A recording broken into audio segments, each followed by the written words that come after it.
his gut feel knows to get America back to work, except in this case, there's an election coming up in 3 months from now. So he's got that to deal with, and a lot of divisiveness, and everything we just talked about is about times 5 or 10 in America when it comes to cancel culture, woke ideology, leftists, Marxists, you name it. What's your read of what's going on there, and then the election? Well, I find Joe Biden to be a ridiculous choice of candidate for the Democrats. I mean, this is a guy who can't They must be kicking themselves that he was the nominee. Well, I mean, there are those who have a theory, which is that he picks a running mate who happens to be a woman, who's probably going to be a black woman. We're not sure who. But there's a couple of candidates, and he gets into the White House and then is so doddery that he just kind of hands over to the vice president. Now, I could buy into that, possibly, because I can't see Biden running anything. I mean, he literally can't tell the difference between his wife and his sister, right? He didn't know where he was the other day. He goes on stage and everyone goes, oh, well, that's what happens when you're on a tour.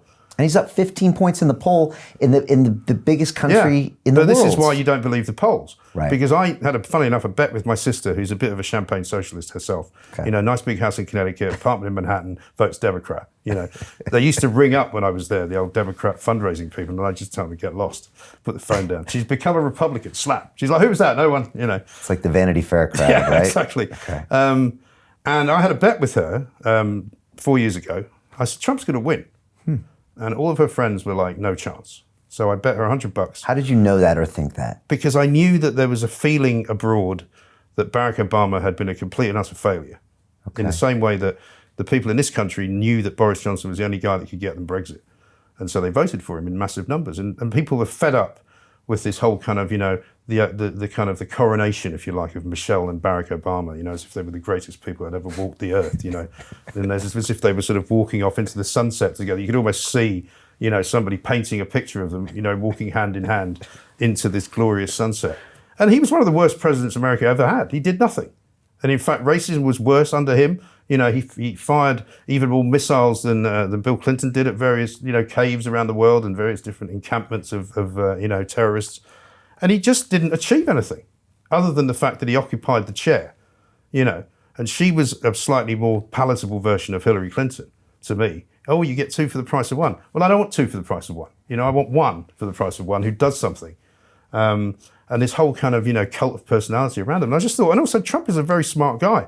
I mean, I kind of know him from years ago when I worked in New York in the 80s when he was kind of everywhere. Right. You see those pictures of him with Epstein. That's the Trump that I knew. Right. Part of the culture. Yeah. Dominant, to building his buildings. But also, I spoke to Judge Jeanine Pirro, who has a show on Fox, and she's known him for 30 years. And she said, Brian, you don't understand. We used to walk down the street and everybody, construction workers to the chef in the back, they all loved him. Yeah. And because he was, whether you like it or not, the embodiment of the American dream.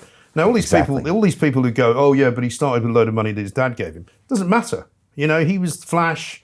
He built casinos. I mean, bizarrely, one of the few casinos actually went bust down in New Jersey, where I spent a night once. And I ate in a restaurant where everything was black, including the plates, which made it quite disconcerting. But, Taj Mahal, maybe. But people like that guy. Yeah. And when he is that guy, they like him even more. And like we were saying earlier, people don't want to admit that they vote for him because they think that people will think they're not very nice people. But all he has to do is get the same people who voted for him to vote for him again. That's all he has to do. He doesn't have to get any new voters. I don't think he's going to lose any voters because if you voted for Trump, you're going to vote for him again, aren't you?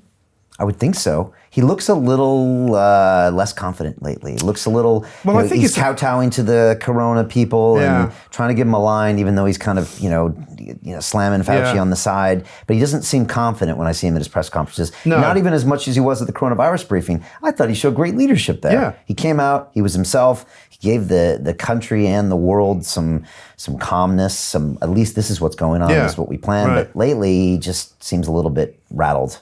But I think, you've worked in high-profile situations, you've been in pressurized situations, unrelenting pressure, I think, gets to everyone in the end. And I think if you wake up every morning and everybody's saying you're doing a crap job and you're an idiot and you're useless, I mean, even somebody like him will eventually kind of go, Christ almighty. I mean, it's like whenever I've had myself involved in the odd Twitter spat, if it reaches this kind of nuclear proportion, there's a point at which you just go, bloody hell, I just need to go and hide for a while. And just get away from it all. And when you're president, you can't, and it must be tough. And he's got, the problem for him, I suppose, he doesn't have very many friends in the room because all of the people that have ever worked at the White House have eventually gone and said horrible things about him.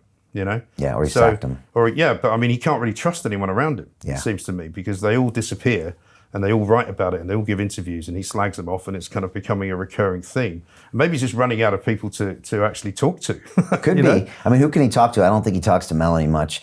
His sons, maybe. Yeah. But he's, I think he kind of does it himself. Yeah, I don't think he's got much of an inner circle. It doesn't seem as though he's got a kind of a. I mean, Pence looks literally like he's been manufactured somewhere down in Virginia somewhere. They've just come out of the factory. I did like his calm demeanor at the coronavirus briefings, but I also imagine there's no way you can have this guy after you've had a Trump. No. I just don't know how we could. But he's the perfect guy for Trump, because Trump needs a guy that's super loyal, doesn't need the spotlight, doesn't really say much, that will just show up and do the work, and also kowtow to all the liberal governors in America and tell them what they want to hear when Trump wants to tell them to go to hell. So they make a great team. The thing that's really, I suppose, disturbing for Americans is that the best they can do from the Democrat side is to come up with Joe Biden. I mean, it just doesn't make any sense. It really doesn't.